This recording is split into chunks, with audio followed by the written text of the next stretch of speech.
Well, I think they're most intriguing overall because of everything that they've done going into this, and sort of sets the stage that they're going to do something else along these lines, something that you're not expecting. But I don't know that they have the ammunition to do something really significant. That's why I would say Cleveland, if you're just talking about the draft, and Cleveland with 12 and 19, they can make some things happen. And then San Diego has an opportunity to do something really significant if they want to go really off the chain and send Phillip Rivers to Tennessee and get Mariota. But I don't expect that that's going to happen. At this point, Jason Cole's with us here on 97.3 ESPN from BleacherReport.com. Jason, at this point, does Sam Bradford believe that he will be a Philadelphia Eagle? Do you think in his mind he thinks he will be an Eagle, or do you think he's waiting for the other shoe to drop? I think he has no idea. I think that he's got some partial understanding that that's the most likely scenario, but I don't think he has any firm sense of confidence that he's going to be an Eagle when this is all done. You say that that's the most likely scenario. The most likely scenario being that he will not be an Eagle? That he will be an Eagle. I'm sorry. Yeah, I mean, it's just hard. It's hard to imagine them coming out of this with a quarterback, even with Bradford and 20. It's hard to imagine them getting to 2 to get Mariota, because Tennessee's going to take him or they're going to trade him. And Tennessee's preferences are, if they're going to trade out of that, they want a couple of picks in the first round, probably another one next year. Cleveland might go for that.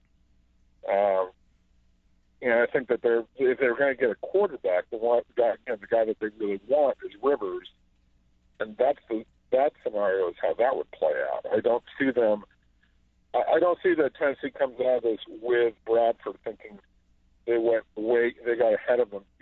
They won out when they had a chance to get Mariota. Jason Cole's with us, NFL reporter, BleacherReport.com, 97.3 ESPN. Okay, what about these rumors of Bradford to Cleveland for 19? And we know that Kelly did say someone offered us a first-round pick. We had heard the Browns and Rams had discussed. So this obviously sounds like it makes sense. Is that something that should be expected? I don't know that. Again, where does that leave the Eagles in terms of their quarterback? Are you now saying that the next move is they take 20 and 19 and they get a quarterback somehow? Because at the end of the day, who's the Eagles' quarterback?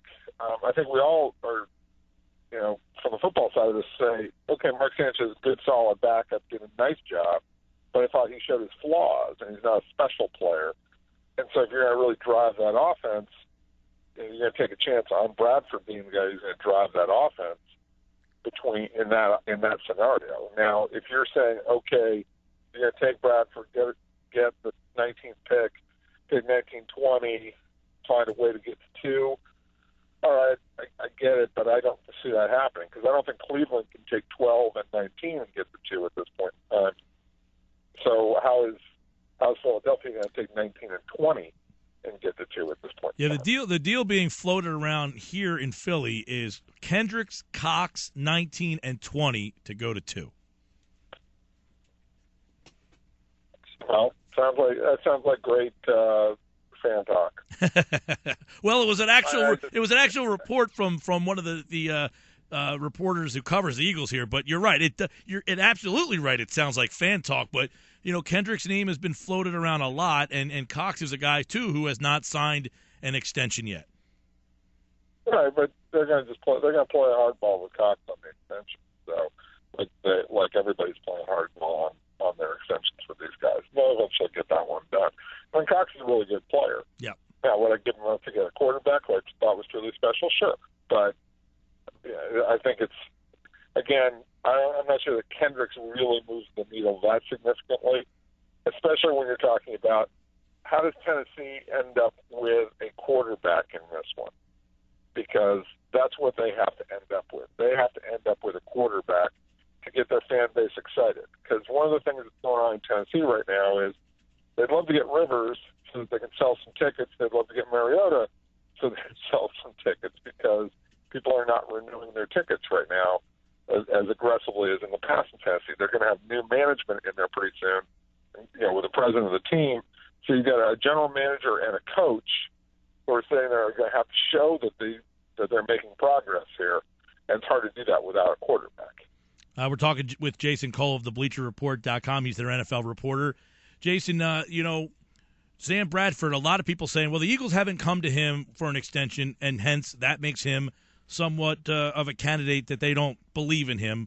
But does Bradford also hesitant to sign a deal by wanting to prove to them that he can play better and get a better deal?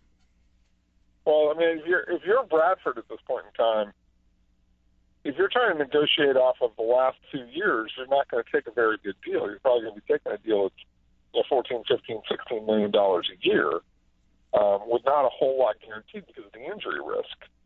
And you're saying Bradford got a $50 million signing bonus when you came in the league. You made $70-something million. I presume you have some money in the bank. And from what I know he does, he can sit there and wait. He can sit there and play it out and say, I can probably get a contract similar to what I was offered in St. Louis. Well, they were trying to get him to take a pay cut. He was never going to do that. And so he's probably sitting there going, I'd rather wait it out, gamble on the upside, that I stay healthy finally for a whole year, and I start to show the things that I did during half of a season in 2013 when he was really off to a spectacular start. All right, Jay, a lot of things with obviously Mariota involved here as well, and then there's the three-team opportunities. How prevalent and how real are the three-team opportunities that maybe you've heard of or that's being floated? Is that the best possibility? That's the best possibility, but it's also the hardest. And here's the hang-up in this one. The best possibility is you've got Philadelphia, you have San Diego, and you have Tennessee, all right? Because all of them have a quarterback deal. But in that scenario, San Diego ends up going from Phillip Rivers to Sam Bradford, which is not really the kind of risk I think that they want to take at this point in time, because they have the same problem that they have with Rivers in trying to get a contract extension done with him. It's probably even a more significant one, and a guy with sorts of injury issues. So I think that San Diego, if they're going to make that deal, they'd rather do it with Mariota and have Mariota as their quarterback going up to Los Angeles in 2016 and market a team with this fresh young face at quarterback, especially on the West Coast where everybody knows Mariota. Rivers obviously ends up in Tennessee in that situation in the three-team scenario that you're talking about. And then Philly ends up again with Mariota. Bradford ends up in San Diego. And again, I just don't see San Diego doing that. The other problem with this is how do you evaluate Phillip Rivers in terms of trade value? The people in San Diego think Phillip Rivers is worth two first-round picks because he's a proven quarterback, even if he is 33 years old. On the flip side, you have Tennessee is sitting there going, we have the number 2 overall pick. That's usually worth 3 first-round picks. So we would rather take we'll be willing to take Rivers, but we also want the number 17 overall pick. And I don't think that San Diego is going to be willing to do that in all of this, just to come out with Sam Bradford and maybe a pick, like the 19th pick or the 20th pick or whatever they're going to end up with. That doesn't sound like a drastic improvement if I'm the Chargers.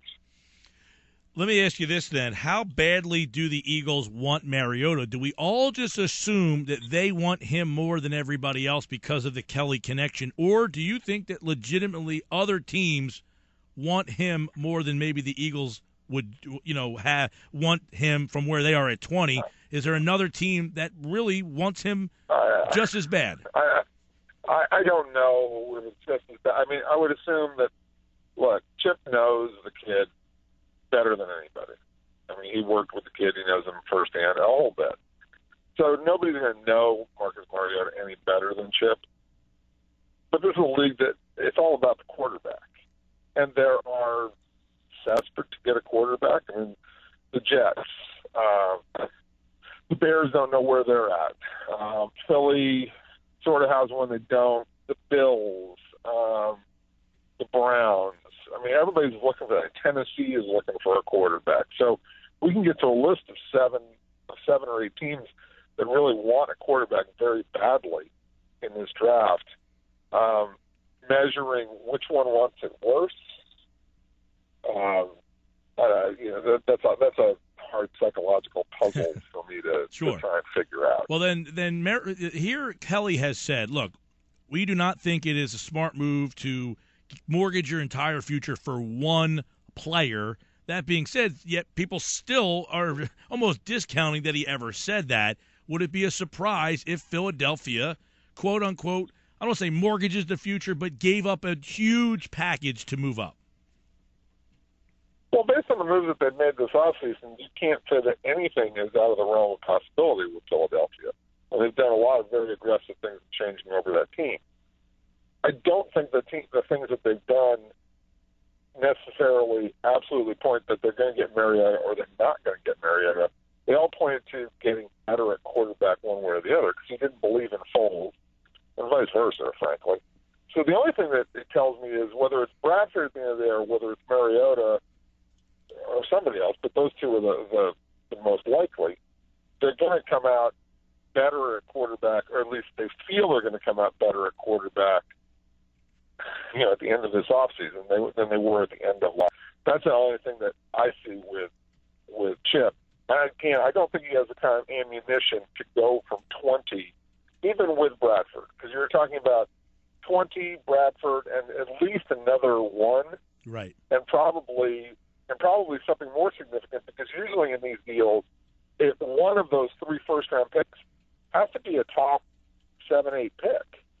Like when St. Louis, when Washington did this deal, Washington had a top-end pick when they gave up the 3 first-round picks right at the time. And so if you're Tennessee, you're sitting there going, I don't want to go all the way from 2 to 20 and Bradford without some assurance of getting a premium player along with that. And that's where it really is the big holdup for Philadelphia, even with Cox and Kendricks and all the other names that you can throw in there. Right. Jason, what about the possibility that everybody seems to ignore but is gaining more steam, that Mariota goes number 1? How would that change the rest of the draft? I think at a certain point we all spend too much time thinking about this stuff. I'd be pretty well surprised if Mariota went 1 ahead of Winston based on all the kind of events. I mean, Jameis Winston has now done 2 community service events in Tampa this offseason. I mean, if the Bucs weren't fully intended on taking this kid, I don't think that they would be pushing. I don't think that they would want that out there, that was what was happening. Now, I could be completely wrong about that. And maybe there's some stuff in the background about Winston that we don't know. And certainly Lovie Smith has misdirected people in the past. Sure. But certainly the way they're playing it out, and when I've talked to people in our organization, and it's gotten a little bit raw in talking about Jameis Winston, boy, do they come to defense of him. They really do come to a very strong emotional defense of Jameis Winston and the decision to take him. So that just points to me that they're taking Jameis Winston. Now, I will say this. There's another conspiracy theory out there that somehow, some way, Tampa and Tennessee flip, and Mariota goes number 1 that way. Whatever Tennessee decides to do with that pick, that's the great conspiracy theory that keeps Jameis Winston from being number 1 overall. But I think it's just a conspiracy theory. Well, that would be interesting. That would throw another wrench in an already wild draft. Look at that. That's Roger Goodell. That's Roger Goodell. I think that people who, those of us in the sports world have no idea. We live in our little cocoon of, it's all great because we get to talk about sports and who's the best player. But I think we have no idea how negative the reaction. And maybe I'm wrong about this, but I think the general public is going to have a really bad reaction to Jameis Winston being the number 1 overall pick. I think that the morning talk shows like Today and Good Morning America and The View and the national pundits are going to have a field day with this when Jameis Winston goes number 1 overall.